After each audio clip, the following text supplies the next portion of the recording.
হাত উপরে তুলতে দেরি হবে। আমার বান্দার কোনা যদি আসমান আর জমিনের মধ্যবর্তী স্থানে রাখা দেওয়া হয়, আমার বান্দার কোনা যদি পাহাড়ের উপরে রাখলে পাহাড়টাও দইসা যায়, আমার বান্দার কোনা যদি সমুদ্রের উপরে রাখলে সমুদ্রের পানি নাও দেখা যায়। আমার বান্দা এ পরিমাণে গোনা করছে, তবুও আমার দরবারে একবার চাইতে দেরি হবে। একবার চাইবে, আমি আল্লাহর পুরো জীবনের সমগ্র গুনাহটাকে মাফ করে পবিত্র বানায় দেব ইনশাআল্লাহ। আহা, তো নামাজের মধ্যে আপনি তাজিম রাখবেন, কেননা নামাজের বেলায় তো হাদিস আল্লাহর রাসূল বলে গেছেন, আসসালাতু ইমাদুদ্দিন, আসসালাতু মিরাজুল মুমিনিন, সুবহানাল্লাযী আসরা বিআবদিহি লাইলাম মিনাল মাসজিদিল হারাম ইলাল মাসজিদিল আকসা। আপনার আমার মহানবী খাতামুন নবিয়্যিন, আমাদের নবীজি যখন ওই মেরাজ রজনীতে আল্লাহর কাছাকাছি বসছিলেন, আমার মালিক কাছাকাছি নিয়ে আপনার আমার নবীজিকে বলছেন, দোস্ত তোমাকে পৃথিবীর সমগ্র কিছু থেকে স্থির রেখা, পাহাড় যেভাবে ছিল ওইভাবে আছে, মানুষের বয়সটা যেভাবে যাচ্ছিল ঠিক তেমনই ভাবে আছে, সমুদ্রের ঢেউগুলা যেভাবে খেলার ছিল সেভাবেই খেলছে, গাড়ি যেখান থেকে চলছিল সেখান থেকেই চলছে।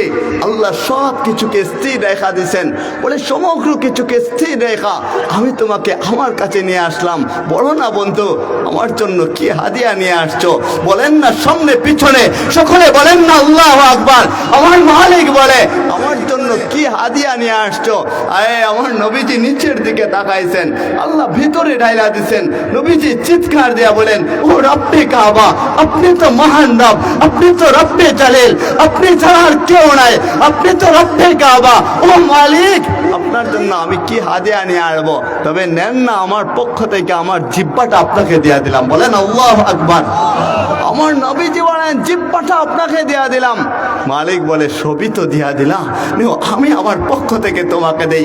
আসসালামু আলাইকা আইয়ুহান নাবিয়্যুন, নবী আপনার জবানের মধ্যে আমি রব্বা কাবার পক্ষ থেকে শান্তি দেয়া দিলাম।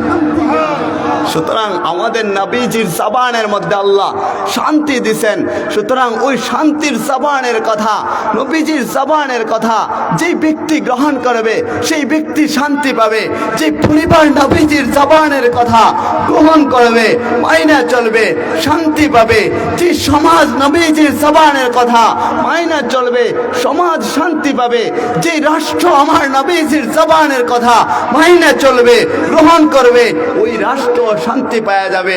নবীজির জবানের কথা পুরো বিশ্ববাসীর জন্য যে যেখান থেকে মাইনা চলবে, পুরো বিশ্ববাসী সেখান থেকে শান্তি পাওয়া যাবে। তো চলেন, যে আপনি প্রকৃত মুমিন হইবেন, আমার নবীজির জবানের কথা মানবেন। নবীজি আল্লাহর সাথে দেখা করছেন, মেরাজ রজনীতে গেছেন, তো আপনি আমি মুমিন হইলাম। বলে আমার রব কেমন, তিনি দেখতে কেমন, ধ্যান ধারণা নিয়ে আসা যায় না, কল্পনাও করা যায় না। আমার রবকে দেখতে মনে চায়, কিন্তু দেখতে তো পাই না। মালিক বলে, আমার রাসূলকে দেখাইছেন। রাসূল বলেন, তো তোর জন্য একটা ব্যবস্থা করে গেলাম, যেহেতু রবের সাথে আমিও দেখা করলাম, তুইও কি করে দেখা করবি? আমি তো তোকে ভালোবাসি, তোর জন্য সেজদায় পড়ে গেছি। আমার নবী দুনিয়ায় আসতে দেরি, সেজদায় লুইটা পড়তে দেরি করে নাই, হাসরের ময়দানেও সেজদায় লুইটা পড়বে। তো নবীজি বলেন, আসসালাতু মিরাজুল মুমিনিন, আপনি নামাজে দাঁড়ায় যাবেন। কসম খোদার করে বলি, যদি ভিতরটা পবিত্র কইরা তওবার নিয়ত কইরা মালিকরে দেখার জন্য নামাজে দাঁড়াইতে দেরি হবে, আল্লাহ দিদার আপনার সামনে আসতে দেরি হবে না। আল্লাহু আকবার বলেন না আল্লাহু আকবার। ওই মালিকের দিদার কি করে সামনে আসবে? আপনি মালিককে দেখছেন, ওইটা নিয়ত করবেন, মালিককে দেখবেন, সামনে তো আসে না। বলে কল্পনা করে নেন না, আমার মালিকরে আমি দেখছি, আমি নামাজের মধ্যে দাঁড়ায় গেছি, আমি যদি নাও দেখি আমার মালিক তো আমাকে দেখে। তাইলে নামাজে কি করে তাড়াহুড়া করি, যেখানে পুরা আলমের বাদশা, পুরা জগতের সৃষ্টিকর্তা আমার সামনে দাঁড়ায় আছে। দুনিয়ার কোনো মানুষের সামনে তো আপনি পাপ কাজ করতে চান না, আপনার বাবার সামনে তো আপনি